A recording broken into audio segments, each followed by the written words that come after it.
O Godzilla ele é o grande titã alfa do Monstruverso, mas você sabia que ele não é o único, né? Tem até titã fêmea que é alfa. Vamos ver isso agora.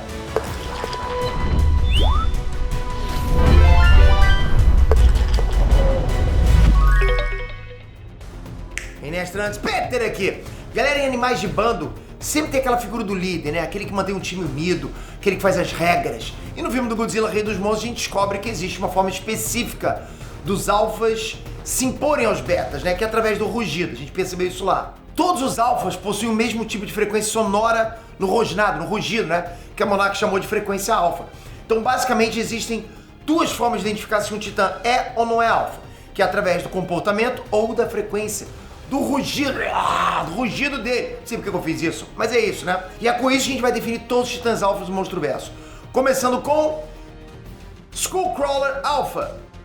O Skullcrawler Alpha é o maior Skullcrawler da Ilha da Caveira que o Kong matou no primeiro filme dele. Ele foi basicamente responsável pela morte dos pais do Kong, e só o fato dele conseguir impor a vontade dele sobre os outros Skullcrawlers já classifica ele como um alfa, né? Só o fato dele estar comandando os outros. Depois que o Kong matou ele, todos os outros Skullcrawlers voltaram para o subsolo da ilha e pararam de perturbar a vida do Kong. É porque o Kong acabou virando o novo grande alfa da ilha. Eles iam fazer o que contra o Kong? Camazotz. O Camazotz é um morcego gigante que vive numa caverna no interior da Ilha da Caveira, que até agora só apareceu nas HQs canônicas do Monstruverso. Através da frequência alfa do rugido, né, ele consegue controlar um exército imenso de morcegos. Mas não são morcegos titãs, são morcegos normais mesmo, né, que acabaram seguindo ele como se fosse um enxame de abelhas. Nas HQs ele lutou contra o Kong depois que a Monarch escavou acidentalmente a caverna onde ele vive. Kong. Óbvio que a gente não ia deixar de falar dele, né? Só que o Kong é um dos poucos alfas do Monstruverso que a gente pode dizer que não nasceu alfa, mas sim se tornou alfa. Isso é raríssimo, né? Na Ilha da Caveira, o Kong era basicamente o último da espécie dele. Então, ou ele virava alfa, ou ele acabaria morrendo para os Skullcrawlers. Então não, o Kong não nasceu como alfa. Ele cresceu e ascendeu à posição de alfa. E como que eu sei disso? Por causa do próximo titã que eu vou falar agora. Scar King. Esse sim nasceu alfa. E tudo indica que todos os gorilas gigantes que são genuinamente alfas são vermelhos. É uma característica física. E não se espantem de pensar que isso é invenção da Legendary, não, né? Porque na vida real isso existe sim em bandos de gorilas. Existe uma linhagem de gorila que tem uma mancha prateada nas costas que os cientistas chamam de silverbacks. Eles sempre são os maiores do bando e colocam moral no grupo inteiro. Aqui no Monstruverso, os gorilas alfas são vermelhos, como é o caso do Scar King. Mothra, a única fêmea alfa do Monstruverso. E no filme Godzilla Rei dos Monstros, chega até a cogitar a hipótese dela e do Godzilla serem um casal. Eu acho que dá até pra fazer um vídeo sobre isso, né? Por mais bizarro que seja a ideia de um casal formado por um dinossauro e uma mariposa. Não dá, né? Mas sim, a Mothra é um titã alfa oficialmente. Mas existem poucas provas de que ela é um alfa. Primeiro porque ela nunca tentou se impor diante dos titãs betas. E segundo porque quando ela era uma larvinha, ela foi controlada pelo Orca, né? Que é aquele aparelho que reproduz as frequências sonoras dos titãs. Mas quando adulta, ela não submeteu às vontades de um outro titã alfa, o que significa que sim, ela também é um alfa. King Ghidorah.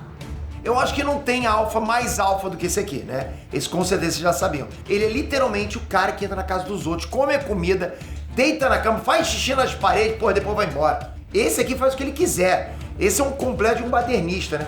O King Ghidorah é talvez o titã que preservou a maior parte das características de um alfa. E logo no primeiro encontro dele com Godzilla, a gente vê os dois se encarando e rugindo um pro outro para tentar impor a vontade de um sobre o outro, né?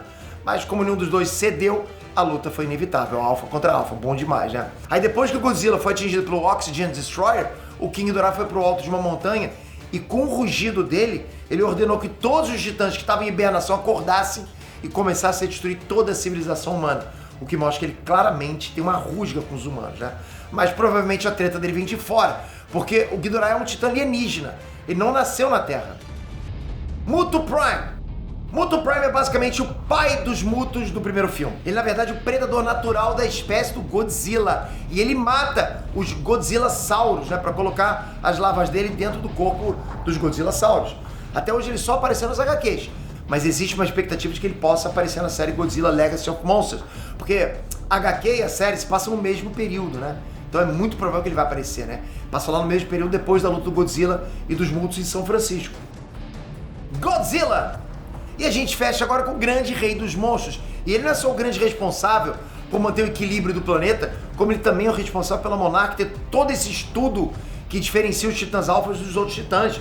Porque desde o aparecimento do Godzilla, a Monarch estudou ele por 5 anos. E aí, através das ondas sonoras dele, é que conseguiram construir o aparelho que emite as frequências sonoras dos alfas para colocar os betas em submissão. Mas mesmo que a gente já tenha falado de todos os outros titãs alfa, eu acho que é justo a gente criar um tópico extra para falar de um que não é exatamente um titã, mas precisa ser citado. Mechagodzilla. O Mechagodzilla evidentemente não é um titã, eu sei disso, mas eu acho que é justo colocar ele aqui, nem que seja uma menção honrosa, porque ele tem todas as características de um titã alfa. Para começar, ele tem aparelho dentro dele que emite a mesma frequência alfa dos titãs, né?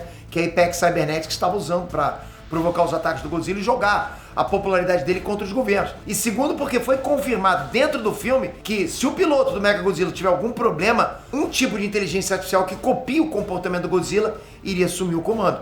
E foi isso que fez o Mechagodzilla surtar. Se a inteligência artificial faz ele agir como um alfa, ele vai agir como um alfa. E é por isso que a briga entre o Godzilla e o Mechagodzilla foi inevitável. Agora comenta aqui embaixo, só entre nós, ok? Qual crossover você gostaria de ver no Monstroverso? Monstroverso com qual outro universo? Quero muito ver essas respostas aqui. Valendo, hein? Toca aqui agora, se inscreve no canal, ativa o sininho. Tamo junto, galera, nessa jornada. Você junto com a gente no Monstroverso é bom demais. Mas tem que estar inscrito com o sininho. Eu espero você no próximo vídeo. Valeu, galera! Fui! Uhul!